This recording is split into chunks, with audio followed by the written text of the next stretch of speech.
Well, every time we get a story about Spider-Man, we always have to say it's not from Marvel Studios or Kevin Feige, but this time it is. Let's take a couple minutes to talk about what Kevin Feige had to say about Spider-Man Brand New Day, this new direction for the wall crawler, and the possibilities of where Miles Morales could fit in.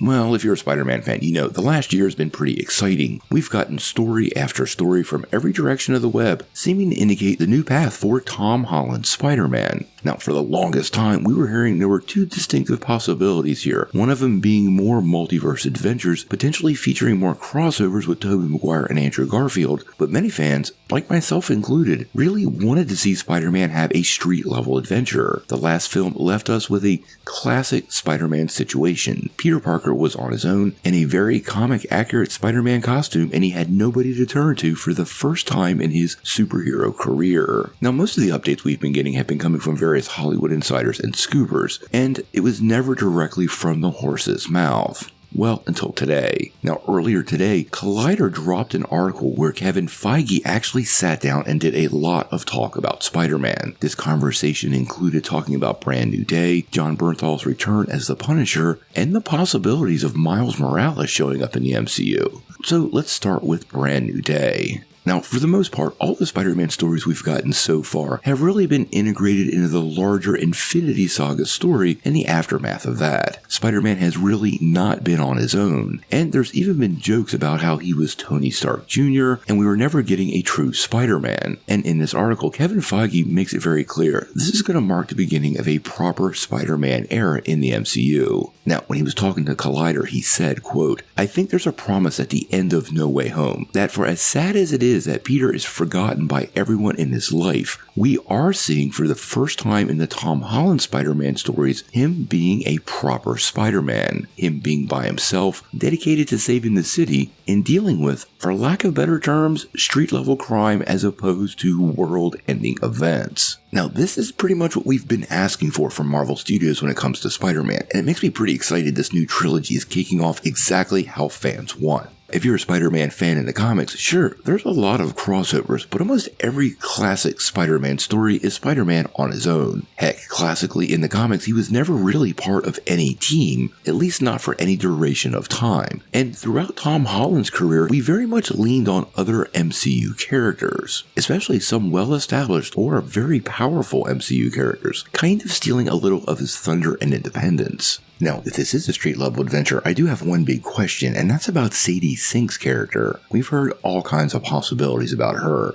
anywhere from being Jean Grey, to an alternate dimension version of Mary Jane Watson, to even Mayday Parker. And it seems like if this is a grounded tale, it's going to be none of the above. So she might very well be a new love interest, like a Gwen Stacy, and that could definitely lead to some other interesting possibilities within the MCU, and we're going to pursue that in another video. Now, it's not that there's not going to be an MCU character in this upcoming project, because as you heard, John Bernthal is going to be part of it. But Kevin Feige dove into that a little bit and made it pretty clear they're leaning on some classic Spider-Man comics. He actually said, so when you do that, you say, okay, who are the other street-level characters that we've never seen him interact with? And of course, I love that the Punisher started in his Spider-Man comic. That great cover. I don't want to give away too much, but I'll say too much. Destin is doing an amazing job right now on that movie, which starts shooting very soon. He's got 8 or 9 comic covers up on his wall in his art department that are bringing to life this movie, which is super cool. Now, this totally makes me wonder if we're going to get one of those classic covers that feature the Punisher. His first appearance shows him looking down a scope and targeting Spider-Man,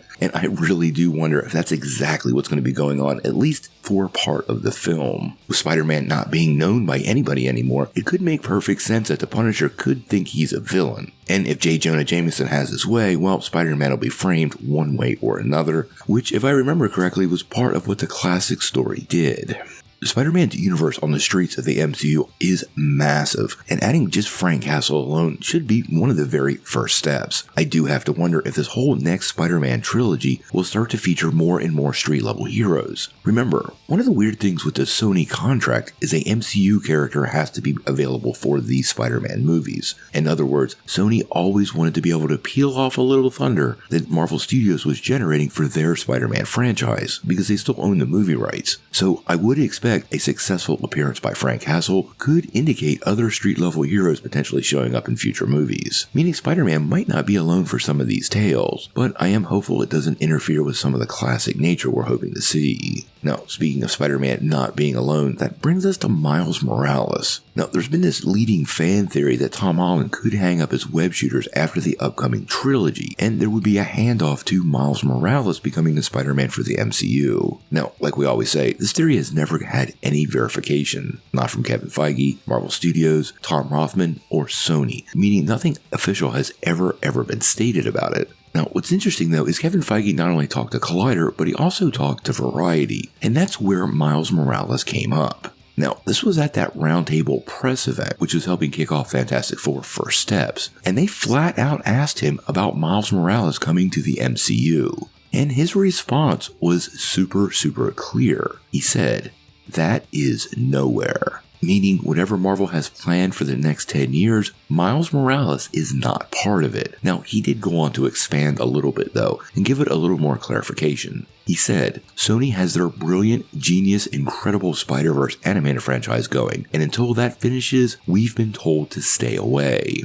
Now, that movie just recently got another delay, but it's still set to come our way June 25th, 2027. Now, what this means is Secret Wars actually comes December 17th, 2027. So there is absolutely zero chance that Miles Morales could show up in any form in the potential Battle World showdown. Now, I know many of you might find this disappointing, but I do kind of understand why Sony is probably trying to keep Miles Morales as close to the studio as possible. Now, if you remember correctly, going back to 2023, Sony actually teased some plans for a live-action Miles Morales. But after the success of the Spider-Verse, and I think some failures in other places, you know what we're talking about, well, that has failed to materialize. I think the character's popularity is so big, Sony is probably doing something smart here, and holding on to him before they bring him to life in live action, allowing the animated version to run its course, and probably Tom Holland's version of the character to run his course in the MCU. Meaning, when they bring Spider-Man back as Miles Morales, it's likely going to be a standalone franchise just developed by Sony. So don't look for Kevin Feige to get his hands on that unless something happens behind the scenes and Marvel actually gets all the Spider-Man rights back. Now, there's a lot of other news coming from Kevin Feige when it comes to a lot of projects, so make sure you hit that like and subscribe button because we're going to be doing several videos over the next 24 to 48 hours. Spider-Man is huge on this channel, and if you're a Spider-Man fan, I have to ask you, how do you feel about Miles Morales not even being on the radar for the MCU anytime in the future? And what other street-level character would you like to see team up with Spider-Man in future films?